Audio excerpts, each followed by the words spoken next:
Hey there guys, so I wanted to kind of do a video about injury, why we get injured, how we get injured. So this is just going to kind of be a small tutorial or little knowledge of information that you can kind of take away and then apply to your training laterwards. So injury 101. So basically how you get injured is that the load exceeds your capacity or your tissue's capacity to deal with that load, right? So it's like, I don't know, broing out and doing 2 plates for bench press, even though you've never done it before, but just because somebody said, hey, can you do that? And then you try it. Your tissues have never been accustomed to that type of load before, so now you put it under that load, it doesn't have the capacity to deal with it, and then you become injured because of it.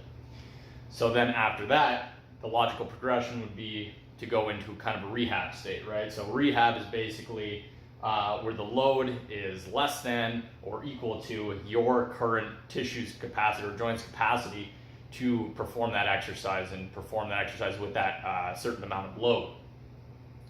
And then if we were going into a prevention kind of state, or basically kind of like a maintenance state, that's basically where your capacity is much greater than the load that you're going to be using, right? So you're kind of working within that range that your tissues and joints can deal with without becoming injured.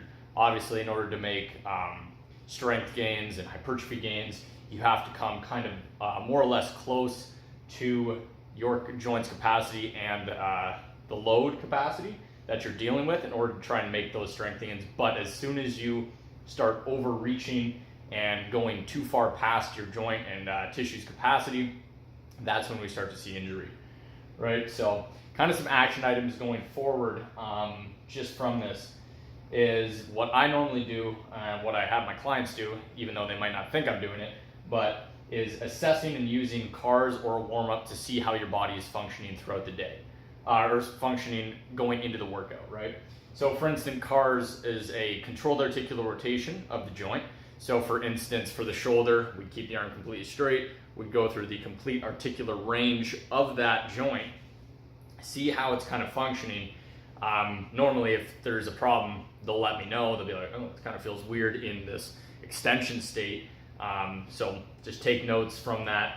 And if you're doing a warm-up like that you normally do, for instance, you can just kind of take note to how your body's feeling during that warm-up. Does your shoulder feel weird? Does your hips feel weird? Does your glute feel weird? And if it does, maybe it might be a smarter decision to kind of back off from doing maybe the heavy lift that you were going to do and modify accordingly, or take precautions when performing your exercise. So just kind of assessing how your body's doing prior to doing that exercise and going into start just, instead of just like lifting heavy shit right at the beginning. Another way to kind of build your joint's capacity to deal with the load that you're going to be dealing with is using FRC principles, PAILs, and rails. So PAIL stands for progressive angular isometric loading, and rail stands for regressive angular isometric loading.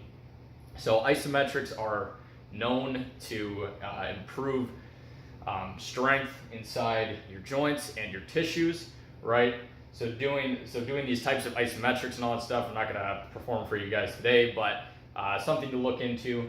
But doing any type of isometrics, let's say holding a bar overhead for an extended amount of time, right? Not necessarily doing overhead presses, but just holding it in that overhead position, trying to build your capacity to deal with load for a certain amount of time, right? Because that might also be another issue, is like you might have the capacity to deal with 135 pounds overhead pressing for 5 reps, but as soon as you increase it to 8 reps, now your form starts to degrade, now you start to break down, your body starts to become tired and your tissues become weak, and then that's all of a sudden where your capacity starts to dial down and the load becomes an issue and you get injured. So doing stuff like that can build your tissues capacity to deal with that load. Moving on to the next one, proper programming and exercise selection. This one's kind of a given, so just don't be stupid with your lifts. Like for instance, when I was young, I really wanted a chest, so I did chest 5 days a week, and I'd be doing a lot of vertical pressing, and I eventually developed a shoulder issue where I couldn't continue to do any vertical pressing for that instance. I had to completely dial off, let my tissues kind of take a break from that stimulus, and perform other things that would basically, where I would be going into the rehab state, where I'd be working under, where I'd have that load that I normally did, right, be under what geez, can't even get this through, but where the load is a lot less greater than my joint's capacity to deal with it, right, and progressively work my way back up. Then exercise selection. So it's just not putting too many of the same movement patterns within, let's say, the same exercise routine that you're going to be doing, right? So, for instance, we'll go back to this stupid kid in grade 12 who just wanted to do chest 5 days a week. I'd be doing flat bench press.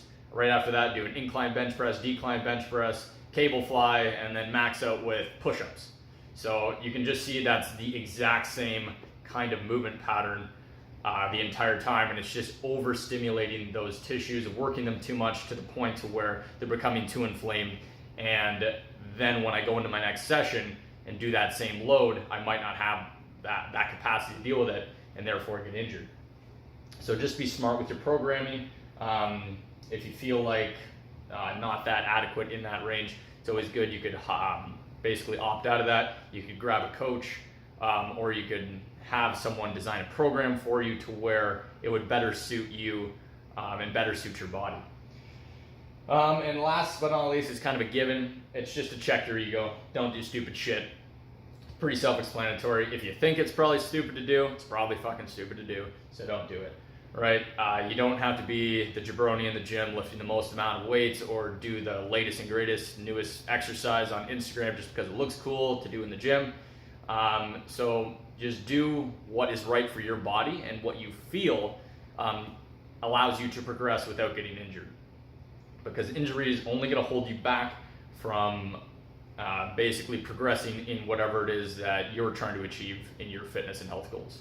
So kind of hope that helped bring some light to how our tissues and bodies get injured and how you might be able to kind of stave that off going forward into the future there. So hope you guys liked it. Give me some feedback if you want or any questions. Happy to answer. Thanks.